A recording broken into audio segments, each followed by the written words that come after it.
पूजा जी अपने बारे में बताएंगी और बहुत प्रभावित होंगे आप सब लोग जो यहाँ बैठे हैं। हम भी बड़े प्रभावित हुए इस दौर से निकली। कुछ फोटोग्राफ्स हमारे पास पूजा जी की हैं जो एक बारी आप शेयरिंग कर लेंगे तो मैं चाहूंगा कि आप लोग उसको जरूर देखें। पूजा जी प्लीज। नमस्कार दोस्तों, मेरा नाम पूजा ठाकुर है और मैं बेसिकली शिमला की रहने वाली हूँ। प्रोफेशन की बात करूँ तो मैं भी एक आयुर्वेदिक डॉक्टर हूँ। तो मुझे 2007 में प्रॉब्लम हुई थी, मुझे खांसी हुई थी। स्टार्टिंग में मुझे खांसी हुई थी। उस टाइम मैं देहरादून में जॉब करती थी एक प्राइवेट हॉस्पिटल में आयुर्वेदिक। तो काफी दिन खांसी हुई, वो मुझे ठीक ही नहीं हो रही थी। फिर मैंने डॉक्टर से बात करी, मैंने कहा सर मुझे खांसी होती है, मैंने सब कुछ खा लिया, कुछ भी आराम नहीं हो रहा है। तो फिर सर ने कहा कि एक एक्सरे ले लो कहते। तो सर 2 मिनट ही हो गए, बिल्कुल आप तो उन्होंने कहा कि एक्सरे लिए तो मेरे जो चेस्ट लंग्स थे उसमें होल्स थे, 3 होल्स। तो उन्होंने कहा कि आपको ट्यूबरक्लोसिस हो गया कहते। तो मैं सोचूं ऐसे कैसे हो गया मुझे। फिर मुझे लगा काफी टाइम से खांसी थी, हो सकता है हो गया हो। तो फिर उन्होंने डॉट्स लिख दिया बाहर से, सरकारी हॉस्पिटल से। डॉट्स से कहते बेटर कोई ट्रीटमेंट नहीं है आपके लिए। तो मैंने डॉट्स लिया, तो जैसे मैं लेती थी तो मुझे और ज्यादा प्रॉब्लम हो जाती थी उससे। तो फिर फिर और दिखाया, मैंने सर को बोला आप स्पूटम एक बार लिख दो सर, या ESR लिख दो, फिर कंफर्म हो जाएगा कि मुझे सच में ये है। 3 मंथ हो गए थे मुझे वो मेडिसिन लेते हुए। ट्यूबरक्लोसिस बहुत हैवी मेडिसिन होती है। तो यहाँ पे बहुत सारे डॉक्टर्स बैठे होंगे, अगर कुछ मैं बोलूँ तो प्लीज मुझे माफ कर देना, क्योंकि मैं भी खुद एक डॉक्टर हूँ। तो मैंने ऐसे ही अपने आप से मैंने अपना ESR और स्पूटम करवाया। स्पूटम मेरा नेगेटिव था और ESR मेरा 13 था पूरा, मतलब कोई भी बड़ा कुछ नहीं था। तो फिर मैं एक बार और सर के पास गई, फिर उन्होंने ऐसे ही कुछ किया। फिर मैं PGI चंडीगढ़, फिर मेरे काफी बहुत बुरा हाल हो चुका था। तो PGI में आई तो यहाँ डॉक्टर्स ने कहा कि आपको ट्यूबरक्लोसिस नहीं है कहते, मैम आपको कैंसर है लंग्स का।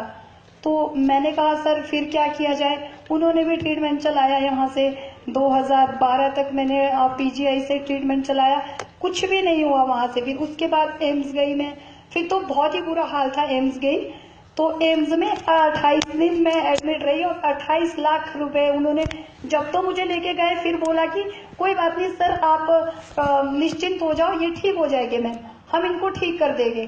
फिर जब कुछ पैसे नहीं बचे हमारे पास, फिर कहा सर घर लेके जाओ, कुछ नहीं हो सकता है, अब कुछ नहीं हो सकता है इनको घर लेके जाओ, लास्ट स्टेज है, कुछ अगर खाएंगे पिएगे घर में रखो मेरा।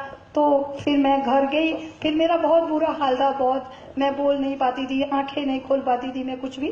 मेरा एक छोटा बेटा है।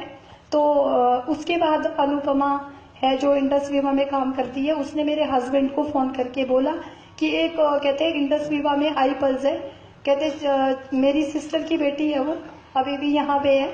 तो कहते चाचू उनको दे दो, हो सकता है ठीक हो जाए। तो उन्होंने कहा इतना मैंने खर्च कर दिया, उससे ठीक नहीं हुई, अब तेरे इंडस विवा से क्या ठीक हो जाएगी वो।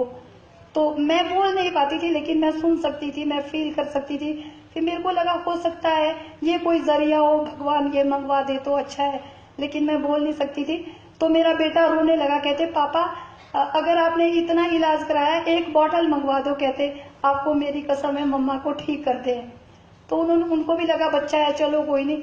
और जब वो आईपल्स लेके आए, जब स्टार्ट किया तो कॉटन से उसको मेरे मुंह में डालते थे। मेरा बेटा छोटा था उस टाइम, वो मुझे खुद, मेरे हस्बैंड जॉब करते हैं, लेकिन उनके ऊपर बहुत कर्ज हो चुका था। मतलब मैं क्या बताऊं कि इतना बुरा हाल था हमारा। और फिर वो मेरा बेटा स्कूल नहीं जाता था, 1 साल उसने ड्रॉप किया। और वो कॉटन से हर 5 मिनट के बाद 3 बूंदे मेरे इस पे डालता था। वो पता नहीं कितने दिन के बाद पेट में जाती होगी या क्या होता होगा, मुझे नहीं पता इस चीज का। जब 1 मंथ हो गया पूरा मुझे ये लेते हुए, फिर उसके बाद मैंने मूवमेंट करना शुरू कर दिया कि मतलब उठ सकती थी मैं, जैसे सहारा देके मैं उठ सकती थी, आंखें खोली मैंने अपनी। और फिर लगा थोड़ा कि हाँ कहीं जिंदगी है मेरे अंदर। फिर उसके बाद 2 मंथ के बाद मैंने अंदर बाहर चलना खुद से शुरू कर दिया, सिर्फ आईपल्स, और मेरी कोई भी मेडिसिन नहीं थी, कुछ भी नहीं था, आईपल्स था। फिर उसके बाद जब मैं 2 महीने के बाद, वो सर ने कहा कि 30-30 ml लेना है, मेरे को सुनाई दिया 20-20 ml लेना है, तो मैं 20-20 ml लेती रही उसको। उसके बाद भी फिर मैंने 6 मंथ पूरा किया। 6 मंथ के बाद मैं सर से मिलने सोलन गई और मैंने इंडस्ट्री के बाद ज्वाइन किया 50,000 से। उसके बाद से फिर मैंने इनके साथ फील्ड में घूमना शुरू कर दिया। घर से बोलते थे, अभी मैंने जॉब छोड़ दी अपनी, क्योंकि ये जॉब नहीं करूंगी मैं जिसमें हर तीसरे दिन पेशेंट आएगा, मुझे तो आराम नहीं हुआ, इस दवाई से कोई और दवाई लिख दो। ये मैं किसी को देती हूँ, हफ्ते में बोलते हैं भगवान तेरे को ऐसी लंबी उम्र दे, हमारा पेशेंट ठीक हो गया, ये हो गया, खाना खा लिया, वो हो गया। और आज मैं इंडस्ट्री के साथ खड़ी हुई और बिल्कुल आपके सामने एकदम फिट हूँ। और मेरा हीमोग्लोबिन था उस टाइम 4.2 mg था और आज 11.10 mg है मेरा, 11.10। और वेट मेरा 25 किलो था और अभी मेरा 51 kg है। Thank you so much, thank you so much. आपकी ये बातें और आपकी ये टेस्टिमोनी यहाँ पे कई लोग की आंखें खोल देंगी। मेरी आंखें भी इस वक्त नम हैं, क्योंकि आप सोच के देखिए, अगर आपके साथ ऐसा हो जाए और आप ऐसे दौर से निकल के आए और आपको कोई ऐसी चीज मिल जाए जो आपको एक नई जिंदगी दे दे, उसका एहसास मैं तो महसूस नहीं कर सकता, पर मेरे गूज बम्स इस वक्त निकल रहे हैं और मैं देख रहा था कि सारे के सारे लोग बहुत ही डेप्थ से इसको सुन रहे थे। Thank you so much, thank you so much, thank you so much, thank you so much, thank you all the